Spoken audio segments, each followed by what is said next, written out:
There are 3 keys, I believe, to making money. Word of the day. First one's perspicacity. Most people go through life and they do not pay attention. I've said this before and I want to stick by it because it's so important. You need to pay attention to every single time you spend money because you cannot make money. You're not the Federal Reserve, you're not a government. Governments make money. All of us take money from somebody else or a business or a government. We take money from other things. So the easiest way to learn how to get good at taking money is to pay attention to every time someone takes money from you. The next time you buy a coffee, don't just buy the coffee and drink it and think nothing of it like every brokey. Don't do that. Say, okay, why am I buying this coffee? Okay, I want a coffee. All right. Why am I buying here? Well, this is on my way to work. Is there any competition around? Do I also want breakfast? Do they sell breakfast? No, they don't sell breakfast. They could probably make some more money if they're selling breakfast. Anyway, I walk in, there's a long line. Why is there one member of staff? I'm low on time. I'm about to leave and not buy the coffee. They're about to lose money because it's taking too long. Most of the people in this line are businessmen. Why is there not a cute girl behind the counter? I bet if they paid a cute girl a little bit more, they'd still make a bunch more money because people would come in here to talk to her. Think. And then what you'll do is, as you go through life, every time you spend money, is you'll realize the problem is not how to make money. The problem is how much time you have, because there's endless business ideas. There's endless ideas. I walk into a coffee shop, and by the time I've walked out, I already know exactly how to open up next door and outcompete from head to toe. I already have worked out how much is the rent, where are they fucking up, what are they not selling they should be selling, what are they doing good, what are they doing bad, this chair's too hard, I'll wreck them. And I'll send it, and now my network is so powerful, which is the second point, network, I can send a few messages on WhatsApp and make a bank transfer. And 2 months later, there's a brand new coffee shop next door with my name on it, putting them out of business. So the first thing is you have to pay attention. Because if you pay attention, you'll start to learn that money is everywhere. Every building is owned. These are skyscrapers. Billion. Every apartment nowadays is a million. Million. You drive down a street in London, you're driving past trillions of dollars. There's money everywhere. It's all around us. When I was broke, I thought that the world was broke. I thought that there was no money. And then I got rich and realized that I was completely and utterly wrong. There's so much money. It's everywhere. If I go to try and buy a plane or a jet, they're always sold out. My yacht is a fucking 6-year waiting list. I want a Bugatti, they launch it, the email comes to my email address, 2 minutes later, gone. Like, there's so much money. If I want a diamond watch, or a $1 million watch, or $1 million Rolex, you can't get this stuff. There is so much money out there. Once you get to a certain echelon, you realize there's money fucking everywhere. So there's plenty of money in the world. People with no money are just not very good at taking it. So you need to start paying attention. It's the first thing. Second thing is network. It's hard to make money if you don't know anybody who has money. If you sit in a room full of ice cream experts and all they talk about is ice cream, how to make ice cream, the different flavors, how to store it, how to move it, how to sell it, even by accident, if you hang around with these people long enough, when someone asks you a question about ice cream, that's what you're gonna know the answer. You're gonna say, you know what? That's because it's pistachio, and that needs to be 2 degrees higher than chocolate. And you're gonna look like a smart ass. So if you sit in a room full of people who are making a bunch of money, everyone understands this. Your network is your net worth. You're the sum of the 5 people you spend the most time with. Everybody understands this. And then they still hang around with fucking losers. Because they're dummies. You're right, I am the sum of the 5 people I spend the most time with. Anyway, this is my friend Nick. He's so funny when we go drinking because he gets really drunk. Losers. I don't talk to anybody who is not winning.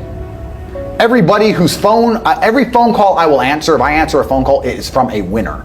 I don't talk to losers. Everyone I talk to is rich. Everyone I talk to is making money. Everybody. If my entire reality is full of multimillionaires making money, how am I not going to make money? And this is why network is so important, is because it's the same reason that wolves hunt in packs. If you're a lone animal, you have one set of eyes. But if you're a pack, you're watching every single angle, every single side. Perhaps I might miss something. I'm as perspicacious as possible.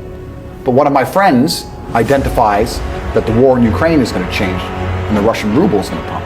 You can make a bunch of money on a forex trade, for example. I may not have noticed, but he'll notice. Now I've made a bunch of $1 million to get a text message, right? Because I have friends who are paying attention. All of us are paying attention. So your network is super important. That's another thing.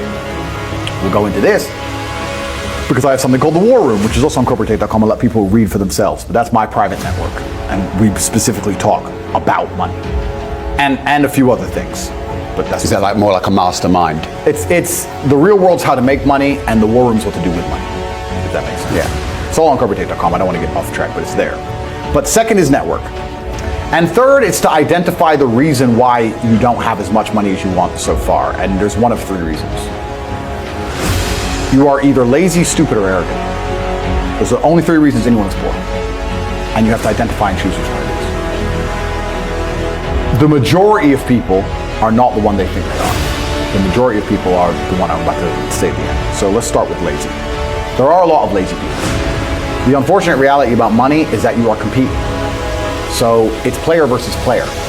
It's like anything in the world. If you want that beautiful girl, so does everyone else. You have to win the competition. You want that car, you have to get it first. You want that money, everyone wants that money. You have to compete. It's competitive. Business is competitive. You are competing against people like me. You're competing against people like the people in my network. You're competing about people who only talk about money, who understand money very well, who operate in jurisdictions all around the planet, who are extremely well connected, who know things before you know them, who have mass influence and mass power and mass resource. You're competing against me. This is what you must understand. You're not waking up going, I want to make some money. You're competing against people like me. You're competing against billionaires. You're competing against hedge funds. How did these hedge funds keep growing? Where are they getting that money from? From the brokies. They're robbing you. They're robbing all the poor people from the pension fund, dummy. That's where they get it from. This is who you're competing against. So the competition is absolutely and utterly fierce. Understanding that you're a man with a small pistol up against a mighty army. If you want to add a little bit of laziness on top, you're fucked. So when I say people are lazy, they go, I'm not lazy, I work hard every day. You work 8 hours a day? If I'm awake, I'm working. I'll be driving my Bugatti Chiron through Dubai, working. I'm texting at the same fucking time. I don't take a second off. I don't take a minute off. I don't relax. I don't rest. I don't stop. I don't chill. None. Ever. I'm either asleep or at work. That's it. Second I wake up, I check my phone, I begin working. I go to the gym in between sets, I am working. I'm online working the entire fucking day until the second I go to sleep, I am at work. That is all I do. And you are at home competing against me, and you want to watch a movie tonight and then say you're not lazy. You're fucking lazy, and you're gonna lose forever. That's laziness. Next is stupid. I don't think many people are actually too stupid to be rich. You can be below average IQ and still get very rich. A very small percentage of people are too dumb to be rich. The slave minds, they'll never be rich because the matrix tries to keep you poor, because when you're poor, you can't think, like we talked about earlier. So everything the media tells you is designed to make you poor. They want you broke and struggling, because if you rely on the government for food stamps, then you can't argue with the government, can you? So that's what they want. So anyone who believes in the matrix and believes in media and believes in the lies they're told, anyone who sits there and goes, that's true, it's literally designed to make you broke. That's why it's all a scam. Do your GCSEs, do your A-levels, get in debt, go to uni, get out, get a shit job, get a mortgage. Don't worry, when you've paid that mortgage off when you're 61, then you'll have enough money to go to Spain for holiday. Then your pension comes. Oh, government doesn't have the pension money anymore. Funny enough, hedge fund stole it. Pay half your money in your life in tax. Oopsie-doops. And then you wake up one day and go, whoa, I just got fucked. So the whole scam, the whole story is a lie because they want you broke. They don't want you rich. If you're rich, you won't listen to them. So all of it's a fucking lie. And intrinsically, we all know this, right? When I pull up in one of my 30 cars to a gas station and people look at me, and they see a Lambo or a Ferrari or a Bugatti or a Koenigsegg, whatever I'm driving, nobody goes, wow, he went to school. No, they think drug dealer, gangster. They're thinking he broke the rules, because anyone who follows the rules doesn't get shit. It's all a scam. It's all a fucking lie. So the slave minds are fucked, but those are the only ones who are too stupid to make money. Anybody who understands that the matrix is lying to them is smart enough. So very small percent are too stupid. Inside of our school, at the height of it, before the Matrix attack, we're relaunching now, we had 175,000 students. Wow. When we had 175,000 students, maybe 2,000 we kicked out for being too stupid. It's step by step. Do this, do that, do this, and don't be lazy. The fuck? It's not that hard, right? So stupid's not the problem. So we have people who are lazy, very few are stupid, but the majority, the main reason most people are broke is because they are arrogant. I will sit here and say all the things I've said. I will do this, take time out of my life for free. Somebody at home will watch and digest it for free. They will agree with the things that are being said, or at least be entertained enough to continue to watch. And then I'll say, I'll teach you how to make money online. CobraTate.com, you can join the real world. And they'll sit there and go, nah, I'll do it myself. They're arrogant. They have these egos from fuck knows where because they didn't earn it.